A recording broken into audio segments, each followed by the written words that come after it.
What's the last drug you did?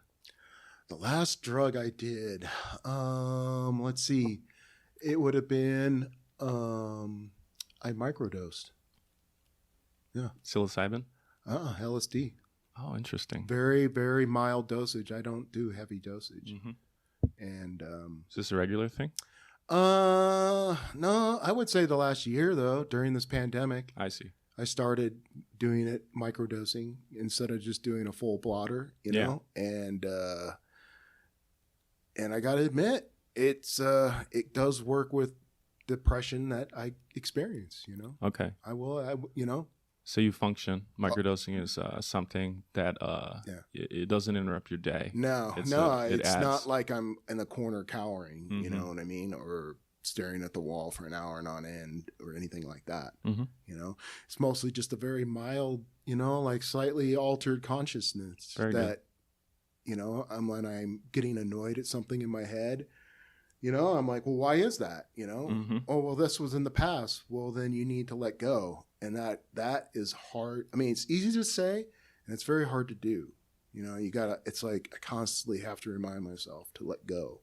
Can you give a tattoo on LSD? No. Okay. No.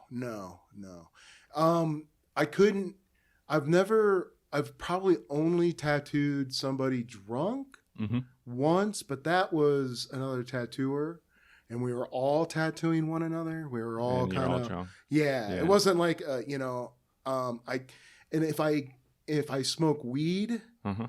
I can't do a lot. If I get too high, I can't, Yeah. my thoughts, So you know I your got to be limits. in the moment Yeah. and I got to maintain a certain level of sobriety. Yes. I can drink during tattooing, Uh-huh. but when I do that, it's very rare. Yeah. I would just prefer not to, Yeah. you know. I do it, I've done it like mostly when I've done it is at a convention, Yeah. you know, and that's also an opportunity for the client to relax and have a drink too, you know. And then are you doing a lot of chatting and less work at a convention anyways? No, it's a little bit of both. Okay. You know, I mean, you're there because you've spent X amount of money and you've transported yourself and you may be paying for lodging too. So you want to try to make your money back at least. I always look at it like that. A convention for me is not necessarily work. I've done that. Mm-hmm. A convention for me is work, do something that either is an appointment and try to get walk-in in, and also try to meet my contemporaries, my peers, Yeah. meet the other tattooers that are coming from different parts of the state, Mm-hmm. see the ones that I don't get to see in Albuquerque that often, talk to them. That's always really nice. Also try to just also experience the convention where there's things that are for tattooers like seminars. Oh yeah. You know, Education. you know, so Personal development. you know, it's not just, you know, like trying to crank out as many tattoos as I can. I've done that, and I may have a day where I do that, but there may be a couple other days where I'm kind of floating around. Yeah. And then I do my appointment, and then I'll float around, and you know, or whatever. You know? And often you enjoy to drink at the convention. Well, Saturdays are really the heavy, long day. Yeah. You can be on the floor up from 11 in the morning till 1 or 2 at night before they kick you out. Yeah. So, Wow. you know, it's a long day. So you gotta know? pace yourself. And then Sundays, you know, you're dragging butt, and you see one of the guys gets a Bloody Mary, and you're like, you know, hey, that's not such a bad idea. But it's when you're tattooing, it's hard to drink because you have to stop what you're doing to drink it. So it's not like I can just sit there and drink when I'm tattooing, you know. So, you know, the Bloody Mary, the beer may go on for 3 hours or 2 hours sitting there. It almost helps you get those last few hours out of the trip. Yeah. It just makes it enjoyable. It makes it enjoyable. Yeah, a little celebration. Yeah, a little celebration, you know. What's the biggest issue facing New Mexico? Biggest issue facing New Mexico, I would say housing. The cost of housing, to buy a house if you're from here or you grew up here and you're trying to buy a house, good luck. If you're renting, the rent is just, I mean, when I started renting in 93, Like this probably was like a $600 a month apartment, or even like a $450. Well, yeah. Now it's north of 1K. Yeah, the market price. And that's and they could even go higher with simple 10-minute walk from the plaza. You know what I mean? That so I would say that really, I mean, just the rising costs of living and the discrepancy between one area and another. Like you look at like how much like cheaper Albuquerque can be, but in the end, when I don't know, lately with inflation and everything. Oh yeah, Albuquerque. I think it doesn't matter anymore. I don't think it matters anymore. Yeah. No matter where you live, you go to the grocery store and you leave and you're like, wait a minute, I just dropped $200 for 3 bags. Yeah. Any idea how we fix this for New Mexicans? Wow. I don't know. I've heard like Airbnbs drive up the price of rent and destroy renting for other people. I've been reading on more and more articles about that. And I know on my street alone, I think there's at least 3 or 4 right there. Yeah. That, I mean, it's always a different license plate, and it's, there'll be times when there's people there and there's not in these places. And, like they want to, in my neighborhood, apparently, they want to, where the school is right there on, what is it, Paseo del Plata and Alarrard. Right there, that school, elementary school's been there. They don't use it anymore. A developer wants to come in, tear it down, and build a 4-story high-rise apartment complex. And it's not even affordable housing. No. Okay? And, I mean, I had a flyer. Somebody in the neighborhood went out and put a flyer in everybody's mailbox talking about this. And there's a lot of people in that neighborhood that don't want it because they don't want the amount of foot traffic it brings. Yeah. And especially in the summer on farmers market on Saturdays, like there's all sorts of people parking. They try to park on that street. They're not supposed to, they usually end up, there's always someone writing tickets up and down the street, so it really increases foot traffic too, on top of it. So if I was be more like supportive of the apartment, if for instance, they weren't going to be $1,700 a month. Yeah. You know what I mean? Like, yeah, new supply is not. That's I'm been not the approach over the last 5 years, but it's not a solution for the bottom third, bottom half. How do people in Santa Fe afford that? I mean, there's not like an industry where you're. No, it's almost like these luxury apartments are courting new transplants. Yeah.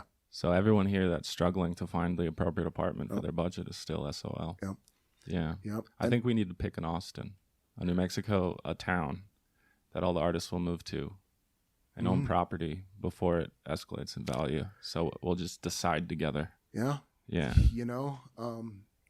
That it's kind of funny because when you think about it, it's usually an artist that goes in somewhere. Yeah.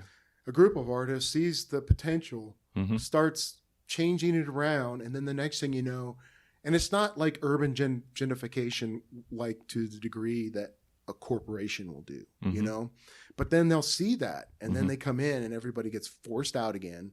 Yeah, everything gets gentrified, and then everything starts going up. Well, it's like artists are willing to live in unsafe neighborhoods, relatively unsafe neighborhoods, so that they can spend less time working and more time making art. Yeah, and that makes the neighborhood marginally safer as each artist moves in, and then it's hip and cool, and then people with money want to live nearby. Yep. But I'm just saying, let's move somewhere that's still cheap and promote it. Yeah, like just need a water source too. Brand new Disneyland. Water source too, you're right. Water source. If you could change one thing about this show, what would it be? That's a good question. I would say maybe the table. You don't like it? It's not that I don't like it. Maybe just a little wider. Oh, wider. Interesting. Yeah. I like the length of it. For how it feels in person or on video?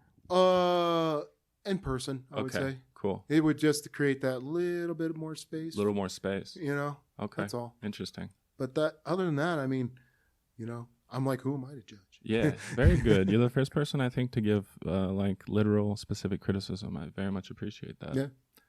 You're listening to Artist with Brian. I'm Brian, here with Scott Buffington. Scott is a tattoo artist out of 4-Star behind Whole Foods in Santa Fe. That is correct. It's good to have you here. Thank you for having me, Brian. Season 4 of Artists with Brian is brought to you by the short film Guapo. Stream Guapo free on March 31st. Subscribe now. Channel link in the description. Guapo, a fever dream film. Let's go to a question from a guest from season 3. This is photographer Sarah Culler. She wanted to ask you this. How are you creative through your darkest hours? That is the question I spend time reading about. I love reading about comic book illustrators, and I like reading about their lives, and I like figuring out exactly that. How do they continually, someone that's got to get up, draw, produce, be 100%, and it's something that I put a lot of thought to. And there's two things. One, you got to realize when your well is empty. And that you're just going through a period where you're at the plateau of the mountain, and you're going to slowly have to start climbing to the next one. Yeah. And as that happens, you start making subtle. It's the discipline. To be honest with you, like I try to produce during the week, and I'm trying to take 2 days where I don't draw. Yeah. I don't want to talk, about doing tattoos. Yeah. I'm finding when I listen to these people that produce, like people who are producing a lot, not just studio artists that are, disciplining themselves in a studio. It's a little different, but people that have deadlines. When you have deadlines, you have to meet. One, you're not going to eat in the tattooing world because interesting. For us, if we don't tattoo, we don't make a living. So I see. I thought, yeah. And the other thing too, if you can't make that deadline, you start getting a reputation as an artist who can't come through. So I would say in the darkest parts is basically you got to sit down, you got to pick up that pencil, and maybe just do some drawing exercises. I forget what they're called, but I was listening to Morbius talk about it, where he would sit in the studio and just draw no predetermined shapes and it's just a way to loosen the mind. Yeah, so it's like go for a lap or two if you're a runner. Yeah. No specific, just go jog. Yeah, and I would say have multiple things going on. Little sketches. Okay. I always write down ideas. I may never do it, but I'll go through looking at it when I'm trying to figure something out. If I'm trying to figure out something I want to draw. Yeah, I do leave breadcrumbs behind. Yeah. And then, on the days that I'm not inspired, I just go dig through the sticky notes. Yep. Very good. Yep. So you look to comic book artists because it's also a high volume production art form? Yeah. Meeting the deadline. I was always interested in comic books. So growing up, so you're a fan too. Yeah, I'm a fan. I'm a whole old school fan. I don't really. I'm more interested in like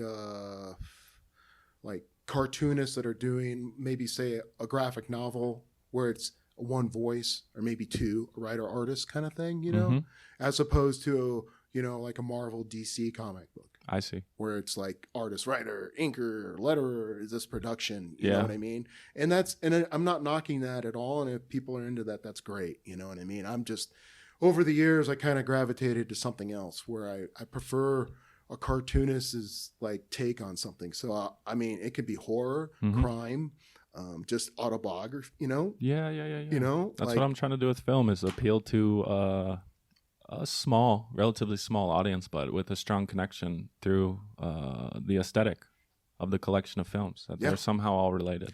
Yep. Like an emerging aesthetic, a lot like a tattooer. I've always been a cinema buff too. Yeah. I wanted to get into film, but my light bulb went off when I realized I should be tattooing. And then I was like, oh, why aren't you doing this? And then here I am. What's the art you do in your downtime as a hobby that you don't do professionally? I just like to sit there and sometimes doodle sketch. Yeah. Okay. To be honest with you, I have like some paper, this one pad of watercolor paper that I've never liked the paper, but I'm using it because I paid for it. Yeah. So I found that it works really good with Sharpies. Oh, fun. So I'm slowly filling it up with like Oriental style dragon heads, just sketching out and just doing it. And when I do this, I'm concentrating not so much on everything being perfect. It's just sitting down and doing it, and I leave my sketch marks when I go over and re-ink it. And when I do a painting now in real life, if I do anything now, I leave all the flaws. If you look closely, you'll see where I put the sketch. You'll see where I threw the ink line instead. I'm not so much worried about perfection as just the act of doing it for me, Amazing. So this is something that's come with 20 years of experience as a professional artist. Yeah. Amazing. Because when you're young and you're trying to be an artist, I feel like not everybody's an exception. There are definitely artists out there who start young and are just mind-blowingly good, Whereas there's other artists that say, especially in Santa Fe, work as a bartender and then do art on the side. They could be your postman. I mean, when people move here and come here and they're like, well, where's this people group live? I'm like, well, everywhere. It's your everyone. Neighbor is also the postman, is also an artist that does work for Spanish Market, and then, and that's always been very appealing to me here, when you tell somebody you're an artist here, they actually go, oh, that's awesome. What do you do? You're right. There's no harsh judgment like, oh, when are you going to get a real job? You know what I mean? Like, oh my gosh. That's why I don't like traveling. You hit it on the head. I didn't think of that. So 20 years ago-ish, what was the first tattoo you got paid for? Oh, wow. It was a little kanji, a little Japanese character that I did. And when I was doing it, when I was learning, Dawn came up and just said, you're charging for this one. So I had no idea I'd been doing free tattoos. So it was like, oh, this is for real. This is, this is my first paid tattoo. And Dawn. Yeah. Yeah. I apprenticed under Dawn Purnell and Mark Vigil. Wow. So I did 3 years under both of them. Dawn is a name I recognize. Yeah. Her shop isn't far from here. Okay. So she's still practicing under her name, right? Okay. In Santa Fe. Yeah. Very cool. Yeah. And then what's the last tattoo that you gave for free? Most recent. That's been a while. I'm trying to think. Usually I charge somebody something. So you're not tattooing your friends. Oh At a house impromptu anymore. Oh, no. And if you do, you're charging. Yeah, definitely. Where I'm not charging, I'm doing trade. Trade. Okay. Yeah. Yeah. What's the last trade you did? Oh, well, I still have to do it, but I just got one from my coworker. We had discussed this pre-COVID.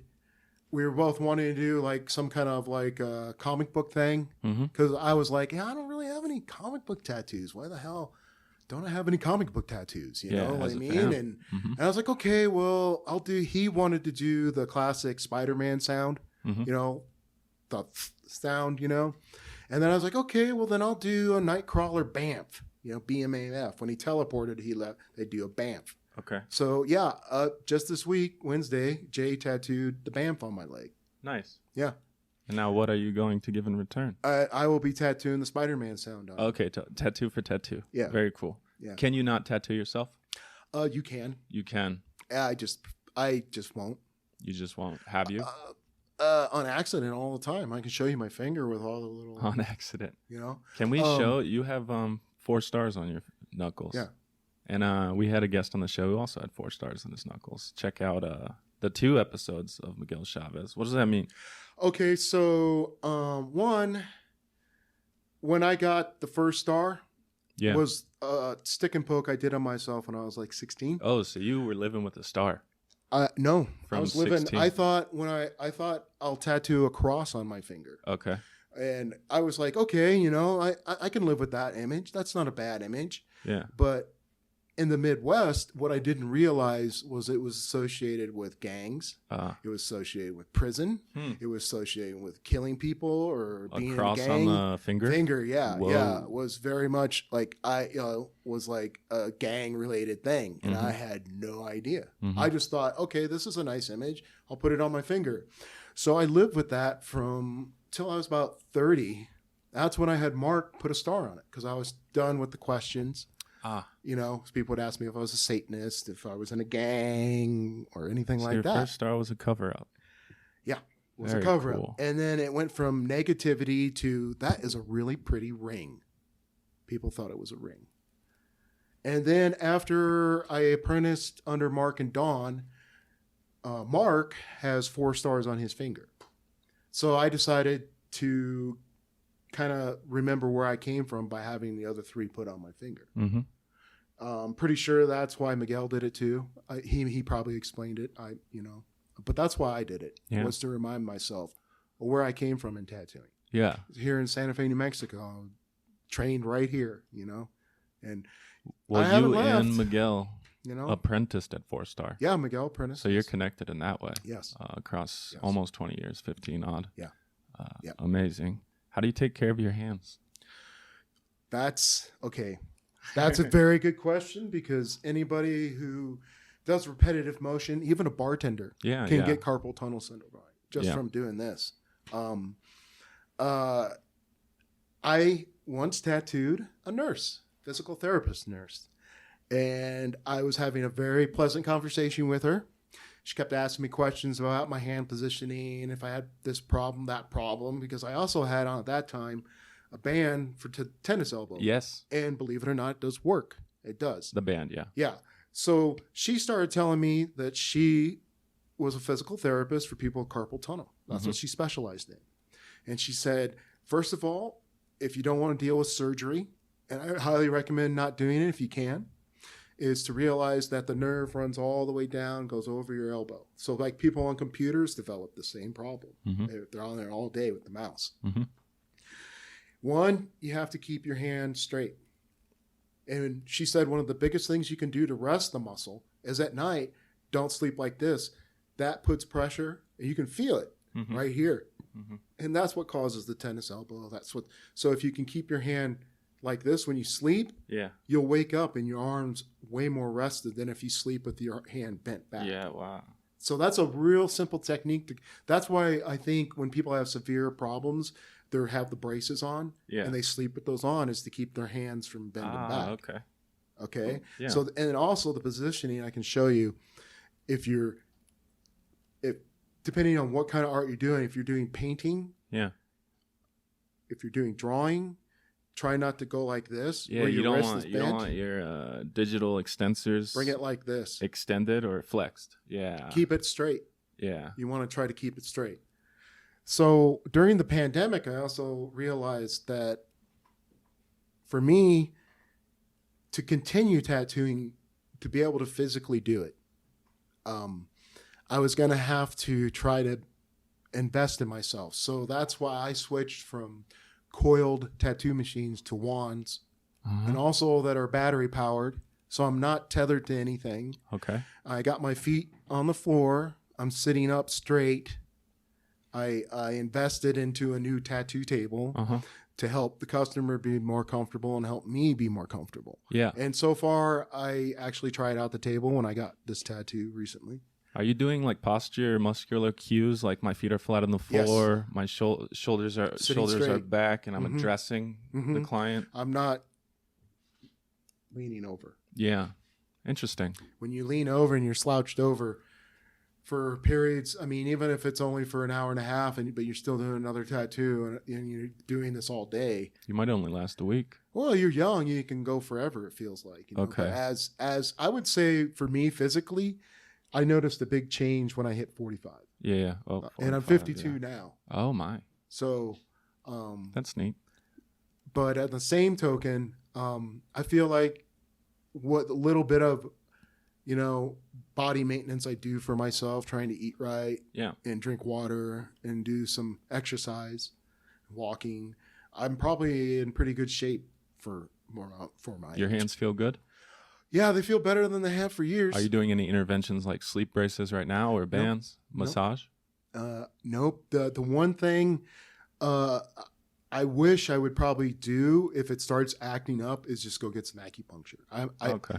Yeah. I have never done it, but I know people who have, and it does work because I think the nerve endings become inflamed and they need to be released. And if you can get the inflammation down, that's usually the cause of all your problem right there. Cool. Is inflammation. So that's the next frontier for you.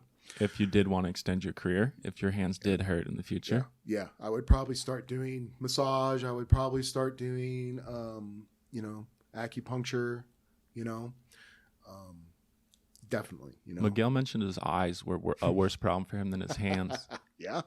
How are your eyes doing? My eyes are fine. Okay. The thing is I went through it too. You go through it when you first start out. Okay. You're so hyper focused.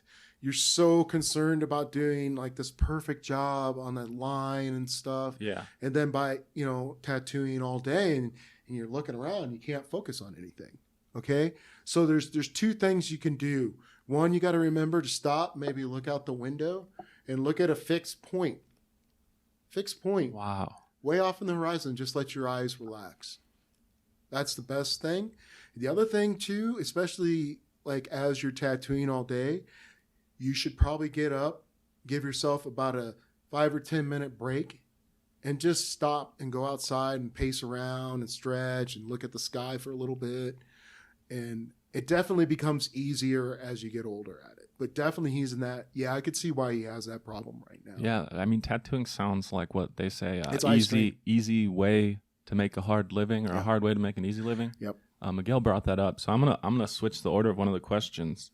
I'm going to go way into the back of the queue. What's your advice to a teen thinking about starting in the trade? Can you even start as an apprentice, or is there something else they should be preparing for? They should be living their life. Okay. If they're really, really interested in tattooing, I would say draw. Put down everything, pick up a sketchbook and a pencil, and draw. Go out and sit down, draw from life. Even if it's horrible, keep drawing. Do not pick up a tattoo machine. Do not try to tattoo somebody. Everybody thinks they can tattoo when they can't even draw it. Why would you tattoo it? I don't understand, you know? You can definitely learn by doing it yourself. You can get equipment. There's plenty of videos on YouTube. Mm-hmm. But the problem you're going to encounter is the cheats you make that are not for good tattoos may take you years to figure out how to undo. Whereas if you're with somebody and you're paying your dues and you're going through it as everybody should, no matter what kind of trade or profession you're going to go in. Yeah. Those can be corrected quickly. You're going to excel quicker. But it's, I would say, don't worry about, you're so young. Yeah. I can remember that age when I was 15 to even 18, what I wanted and everything was so different. Yeah. Just draw, live. I'm not saying even go to school, but try something, Yeah. Just get out there and try something. Go, try a trade for a little bit, live, but keep drawing, because if you do seek out an apprenticeship, you take those sketchbooks in, one, they'll look good, and the artist will be more impressed with the drawings than pictures that you've tattooed on your friends. Amazing. So drawing's the core talent. It's the precursor, and also the precursor for a lot of different trades and art forms. So that's sounds like great advice to me. Yeah. Don't even worry about tattooing. Just draw. Just with a pencil. Yeah. Draw. Don't worry about painting. Oh. If you don't know how to draw, you might know how to design something with color, but the composition will never be there in a painting. You can look at it. It just looks like somebody threw some stuff up to me. You know what I mean? It doesn't tell me anything. You need edge lines. Not necessarily edge lines. You just need to sit down and kind of sketch out the composition a little bit. Even if you're doing abstract, or I'm not a fan of abstract. I see. You're seeing even the best painters are sketching. Yeah, even the best painters no one just are goes sketching. They just don't pen to paper. Yeah, they just don't go and. You might think like Jackson Pollock just threw down. Yeah. But he was definitely sketching. Well, that's what blows me away when you go to these special exhibitions when some icon is being shown, like the screen painting. I forget the guy's name, but he did it like 30 times. So when you go see the exhibit of the Scream, you only saw one copy of it. And they have like 20 there in the museum. As a child, what did you want to be when you grew up? I wanted to be a comic book artist. Yes, I think you might have mentioned that. Yeah, I did. I really did. And then I also wanted to do film.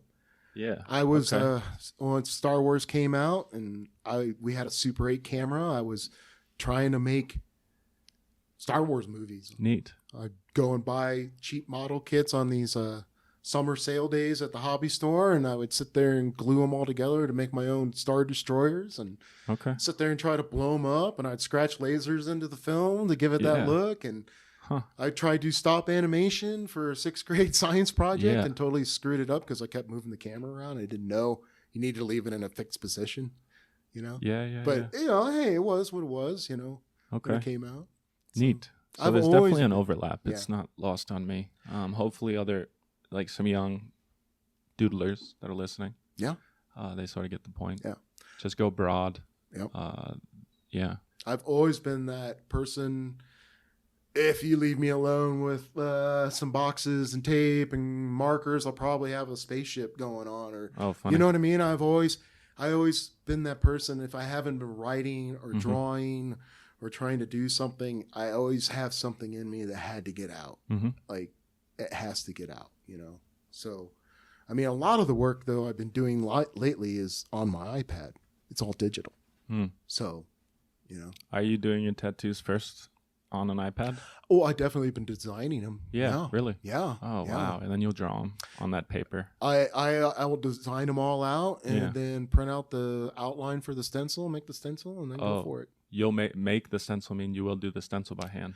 Well, no, or we have can a in these days, can you get a digital piece of art tattooed on yourself with the only intermediary being you can the only analog intermediary is the actual needle. tattooing. Yeah. Wow. So that's kind of also it cuts down on a lot of paper, a lot of copy paper, a lot of tracing paper. Yeah, and then transfer is the number one place I would imagine things get that's fudged. where with most paper. You know, it also depends too what I'm doing, because sometimes I'll do stencils, but at the same time I also draw things on. Right onto the skin. But usually I have an idea already. It's not like I'm just, you know, freehanding, you know. You did a really big back piece just the other day. Yes. Go check it out on Instagram. What's your handle? Tattoos by Scott, with underscores between tattoos and Scott. So. And we'll be linking to you like crazy over the next couple weeks from @artistwithbrian on Instagram. Let's play a little game. Okay. Normally we would be playing something called 3-Star Yelp Review, and you'd win one of 2 DVDs if you got it right: Al Pacino's Serpico or Wes Anderson's Fantastic Mr. Fox. Ooh. But the tattoo shops that I wanted to stump you with don't have 3-star reviews. Because I think it makes sense. You're either very upset or very happy. There's no in between on tattooing. So today the game is, who voiced Mr. Fox in the Wes Anderson film Fantastic Mr. Fox? You get to pick your film if you get this right. If you know, you're watching, drop a comment, leave it as a review on iTunes, Spotify. I want to say George Clooney. Wow.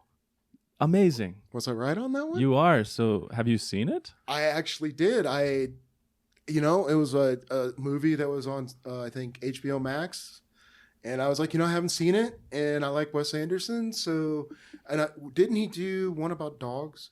Yeah, animated? I saw that in the theater, front row. That one was amazing. So I figured, well, this will probably be amazing. That's my favorite Wes Anderson film, maybe right before Grand Hotel Budapest. Yeah. So you want that? You don't want to see a young Al Pacino play undercover I've seen that cop? Too many times. You have? Oh, yeah. Well, that's a big shout out. I'm a child of the '70s, so I love movie stars when you get to go see them younger, before they were famous or before they were, you know, $10 million, whatever. Yeah, fully discovered. So very good job.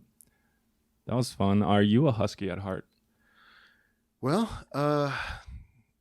what do you mean by husky? Well, I noticed you have a dog. Oh, who is a husky? Yes, I am a Siberian husky at heart. Are you? Yeah, because we like to say we pick the dog that we see ourselves in. I think back when I was a kid, I had an album.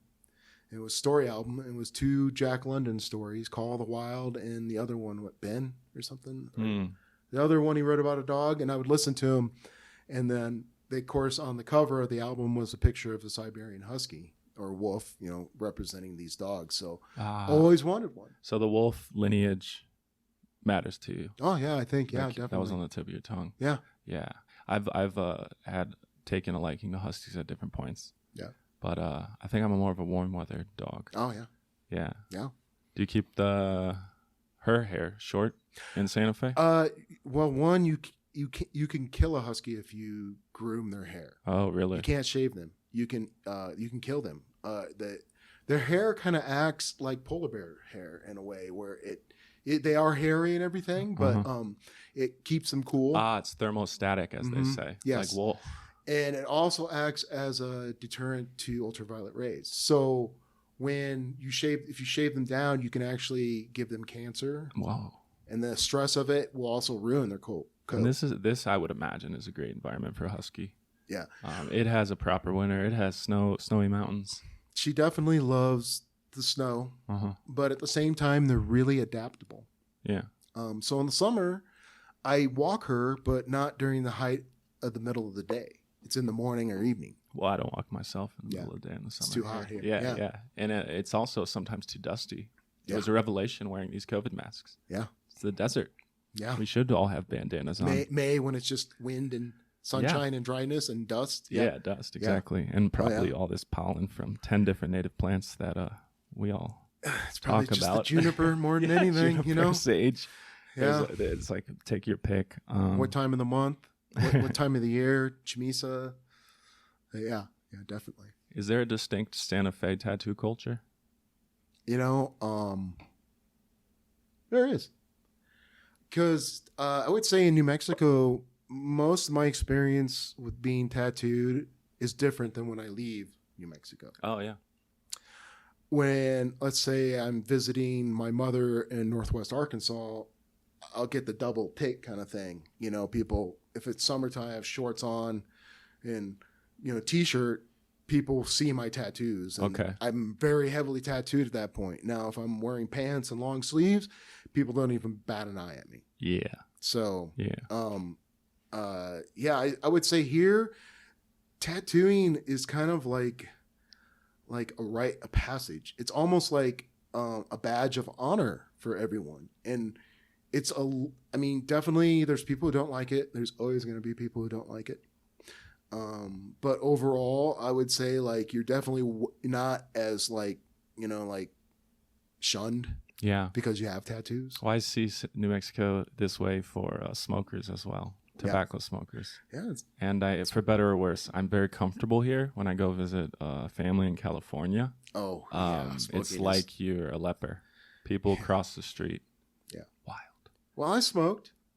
I gave it up, and I still to this day don't understand why a person can't smoke in a bar. That's why people went to a bar. Was to indoors? Smoke and I give the tie to the runner.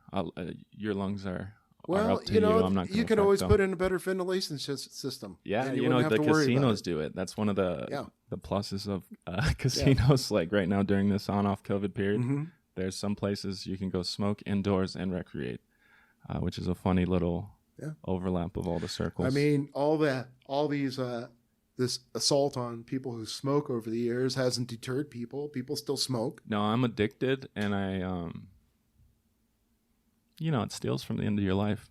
It's the devil's bargain. Yeah. It's just a great trick. It works perpetually on almost everyone who starts. So that's true, I have quit before. I would like to quit, but it may not be what it's my steroids. I'm going for the home run record. Yeah. I'm at 81. Yeah. So I got to keep smoking. My mom still smokes. You can only drink so much coffee. Yeah. You know what I mean? Yeah. Let's see. Where should we go next? From the supply side of Santa Fe tattoo, is there a common culture? Is there a distinct culture from other states, other regions? Oh, you mean like all the tattooists? I know different shops are like different Harry Potter houses. We went over that. But is there some common mission, context, spirit? Well, I would say that a lot of the shops that have opened up around town, most like if you look at a Shrine Tattoo, Zach apprenticed under Mark, came out as 4-star. When Guido opened Lost Cowboy, he worked at 4-Star. Dawn, when she opened up her own shop, was part owner of 4-Star at one time. Wow. So a lot of the tattooing, the shops and people have kind of come out of there.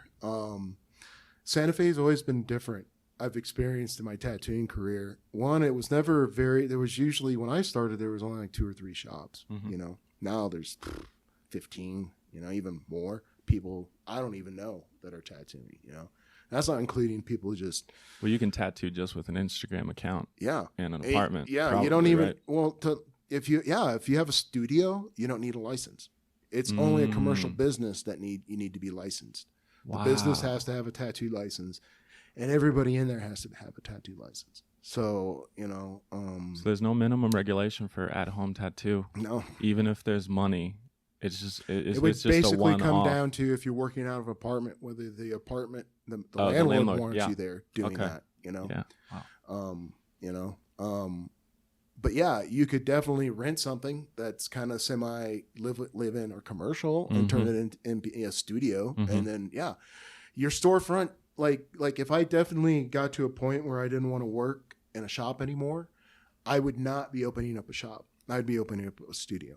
And my storefront would be Instagram and the Facebook page. And then if worse comes to worse, make an actual web page. Like use Square, something that I can have somebody maintain it so I don't have to try to maintain it. It's nice that it's 4-Stars open, though. To have a storefront for people that are uninitiated, but they want their first tattoo. Yeah. It's I think it's so accessible. It's every man's place. And it's also, it's hard because it's hard. I'm a one-man show. Not only are you talking to me about getting a tattoo or setting up an appointment. Yeah.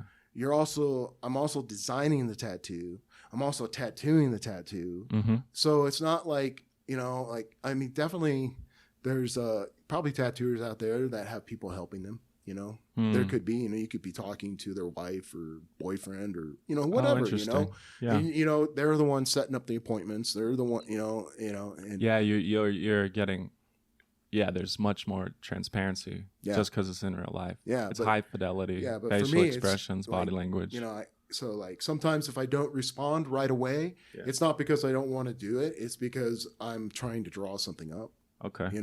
I got to be creative too on the same time. Yes. I recently, that was something I watch K-Fab Cartoonist K-Fab with Ed Piskor and Jim Rugg. Interesting. They're one of my favorite like comic book podcasts that I enjoy what they talk about. And they are also comic book creators, and they talk about the same thing. Like they're the ones doing the shows, editing, and then trying to draw up books and meet deadlines. So I was like, that's right. Like you gotta have time to be creative. It doesn't just happen.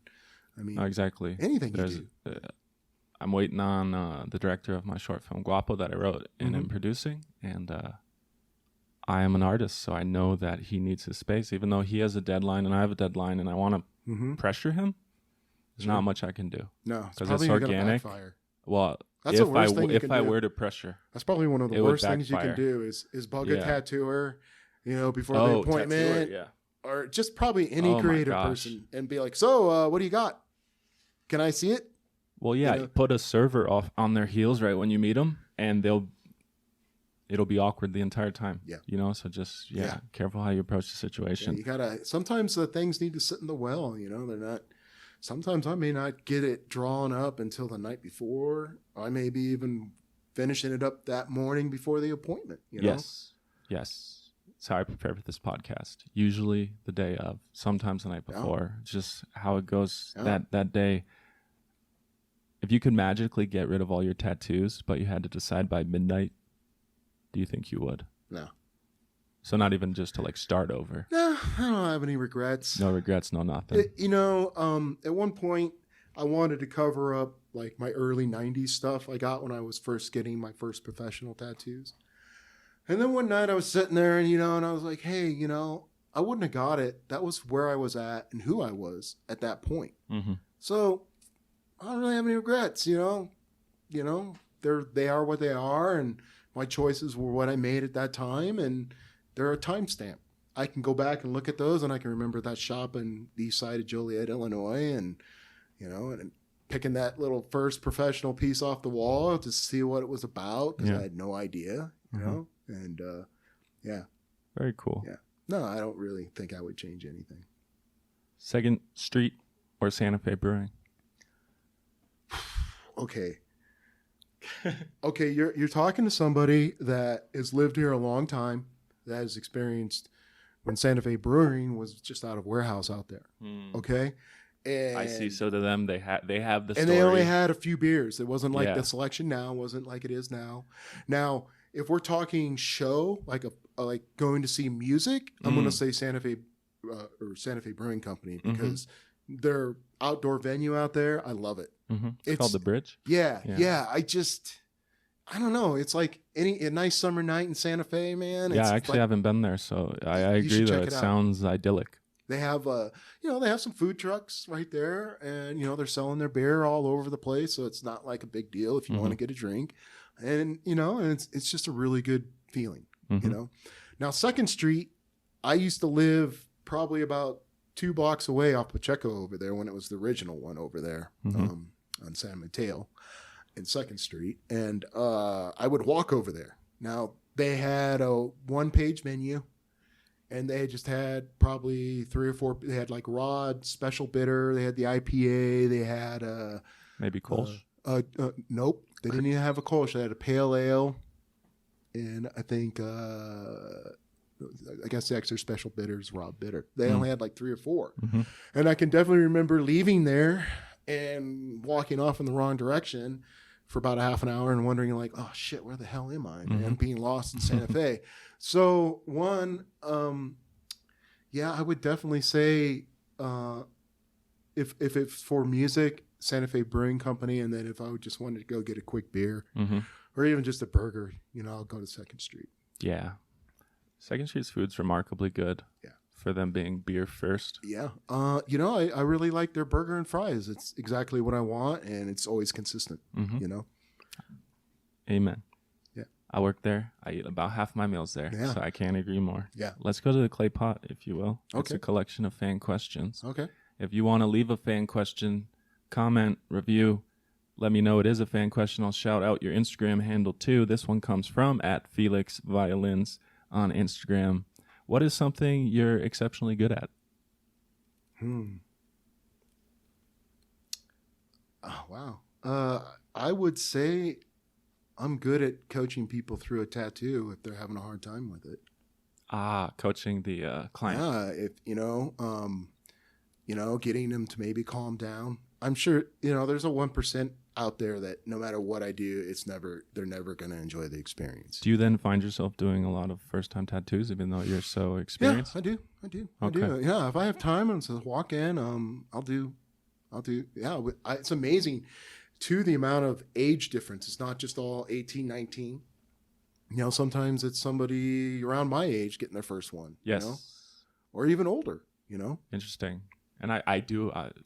Tell me if I'm wrong, but I have sort of noticed this trend that first-time older clients are getting really big pieces. Do you think that is real, or they're the ones posting on Instagram? Here's my theory on this. Yeah.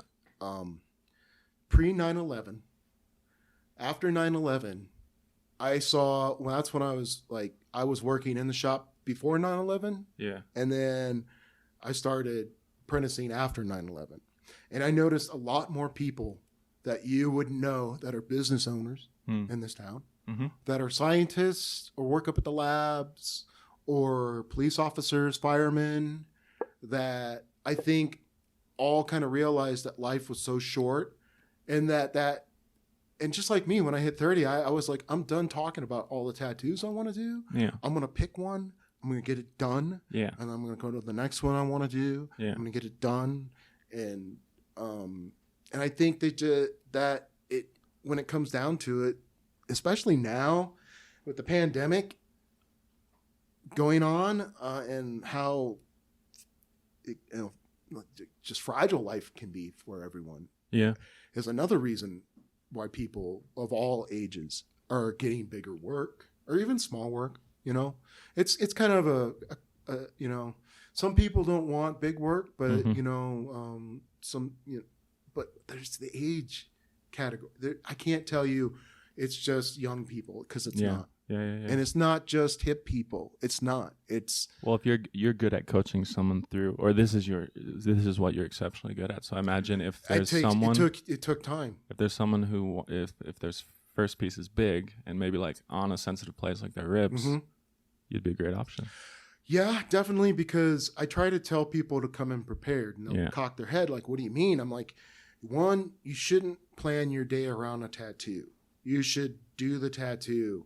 So that means maybe don't drink the night before. Don't go out partying and come in hungover. It's horrible. You won't enjoy it no matter what. Two, make sure you eat good. You know, I can't tell you. And third, like, dress comfortably, you know, and dress to get the tattoo. If it's going to be in a spot that's, you know, like, say your pants are going to have to come down a little bit, you know, don't wear tight pants. You know what I mean? Wear sweatpants, you know? And that's what I try to do, is say, you know, don't try to like have all these meetings and try to fit a tattoo in, you know, because you're not going to be there mentally. Yeah, leave the rest of your day on schedule. You're not going to be able to let go and just accept that you're getting the tattoo, because that's what you have to do. You do have to surrender. You just gotta go, okay, I'm getting it. There's nothing more, you know, because once you do that, then sure, you might hit a nerve here and there, but overall the experience gets easier, you know. Very if you're good. fighting it the whole time, it's just miserable. And I've done it. I've been through a whole tattoo where I'm just like, you know, and fighting it, and then realizing, you know, maybe if I just would have been like, I'm getting this tattoo, and I can just get in that headspace, you know, that you need to be in to accept it, you know. Let's do a couple more fan questions. Let's do it. See what we get. This one comes from at Dandelions in Cottonwoods. What is the most overrated piece of art in your opinion? NFTs. Oh, definitely. And it's not because they're digital. I think I just feel like I can't understand why someone's paying that much for something like that. Well, I also don't understand. Well, I do kind of. The aesthetic is not fine art. It's not even good art. It's like 8-bit. It's almost it's like pop art. It's like if Andy Warhol did like 20 silk screens of a can of soup. Yeah, know? But then also somehow mixed with low resolution. Yeah. Like there's a lo-fi trend in all the most popular. Yeah. Also, tobacco is really popular. Piercings. Yeah. Body modification on animals. Well, I mean, I guess so is this your beef, or is it just that it's so many different copies of the same thing that aren't varied enough? I would say the price of, I don't understand why it's so expensive. It's not, it's like, even to this day when I buy a digital movie or, you know, off of like Google Play or whatever, I'm not buying a hard copy of anything. Yeah. You know, and I don't understand why it needs to be $20. You know what I mean? It's like, you know, but that's all gonna probably change in the future too. Yeah, we'll see what happens. I think NFT is a good technology. I just don't think it's found its application. No, that's how I feel. It kind of reminds me of like Bitcoin in a way. Like, well, yeah, it'll find its way, right? It's Bitcoin is way more useful than it was 5 years ago. That's why it went up in value. Yeah. Final fan question for Tattoos by Scott Buffington. This one comes from at AmazingAdventures20 on Instagram. Are you more inspired by your conscious or unconscious mind? Both. Both. You need both. So it's a even 50-50. It's a duality. It's kind of like a working between two. You know, I'll be out, like say I'm hiking and I'm noticing a mountain range. The next thing I know, I've got that buried in my unconscious for another wilderness piece that I'm going to be doing. You know, somewhere it's sitting back there. You know, yeah, definitely. When I'm out walking around, I'm looking at everything. I'm looking at the shadows on a building to figure out why the shade is where it is because of the light direction. And when I'm thinking about a tattoo and designing a piece, if there's light direction involved with it, where is it all coming from? And it's like feeding off one and the other. You know, it's not just one. You know, it's kind of like the unconscious spurs the consciousness, and then the consciousness spurs the unconscious. Will you ever intentionally feed your subconscious? All the time. It's something that I, in my earlier experience, plus 5 years in now as a writer, I notice it's really interesting technique. I'm glad to hear someone else is doing it. Just try to force things in. It's like osmosis, like sleeping on top of the textbook. Yes. Yeah. Yes. Like, let's say I'm having problems drawing something up. I learned this from watching Mad Men. You think about it, and then you just stop, you go to bed, don't think about it, and sometimes by the next morning I'll be in the shower and then bing, I'll be like, that's all I need to do. Yeah. Now I just need to, now that I've figured it out, I just need to do it. Yeah. You know? So, and then real productive artists do project stacking. Yeah. Where you're at different parts of the process in different projects. So you can always just keep jumping and always make progress. I have sketches of ideas that I have in my iPad that I'm working on. Yeah. I have more like finished sketches that I'm trying to figure out what I want to do. Mm-hmm. And then I'll have random like one shots where I just want to sit down from start to finish and just do it, you know, and just for the act of getting it out. And when I'm doing that stuff, it's feeding into everything. Mm-hmm. It's feeding into my tattooing. Every piece of, even digital art I do makes my tattoos better. And I learned something from both things. I learned something from working in someone's skin and then applying it to the next digital thing I do on my iPad, you know. Mm-hmm. I don't really feel like I know it all. Yeah. That's probably why I have never taken on an apprentice. Oh, you haven't? No. That's a little interesting tidbit. Well, there's two reasons. One, it's not my shop, so I can't apprentice anybody. Two, I would be more of the person helping an apprentice than having an apprentice. The mentor, yeah. I'd just be like, oh man, I can't get my machine to run. Do you know what's going on? I'm like, well, did you check your connections? You know, that's usually the first place you want to start. Just from past experience too. So yeah, I mean, helping out but as opposed to wanting to apprentice someone. Yeah. Not that I wouldn't do it. It's just I feel like I'm always learning, and I not a teacher per se, you know. So interesting. Yeah. What's the number one way my audience can help you, Scott? I would say if you're interested in getting tattooed by me, hit me up. Nice. Just hit me up. Strong call to action. Yeah. Yeah, and there's a lot of people in town that want tattoos. Yeah, exactly. Okay. Check out your work. You can see plenty of images on Instagram. Uh-huh. That's the beauty of it. You'll be the top link in the description. Ooh. Your Instagram to this video. What else? I have one more question before we go if you want. Sure. Burrito spot or Baja Taco? Damn. Once again, if I'm downtown, I'm going to go to Burrito Spot. But now Baja Taco has always been good, but I miss the old Baja Taco. They had the best vegetarian menu in town. I would get the bean tostadas with the bean sprouts and all that, with the green salsa, and they were to die for. Yeah. But definitely, I would say Baja over Burrito Spot. Yeah, Baja's enchilada plate is outrageously inexpensive for what it is. Can you tell my fans where you might have heard about a sticker? Let's like some locations of an artist with Brian sticker. Definitely. I can tell you, I saw it at a gas station on which one was it over there? The All Subs down there by Century Bank, across from Lotta Burger on North Guadalupe. North Guadalupe? Oh, the Lotta Burger that's on that little, All Subs that's on that little triangle. Pump. I saw it on a pump. On the gas station pump. Okay, if you see that, tag @artist with Brian on Instagram. Tag Scott. I'll retweet you, reshare you. Yep. That's so cool. And I think I saw you downtown on a parking sign with a bunch of stickers right there on San Francisco Street by Starbucks. Oh, very cool. I've seen the one on the window of Evangelo's. There's like 1,000 stickers, but it's nice to be there. Yeah. Cool. Yeah. Well, thank you very much for being here. Thank you. You're a great interview. Oh, hey. And you're an even better tattooer. So check out Scott right now. Thank you, everybody.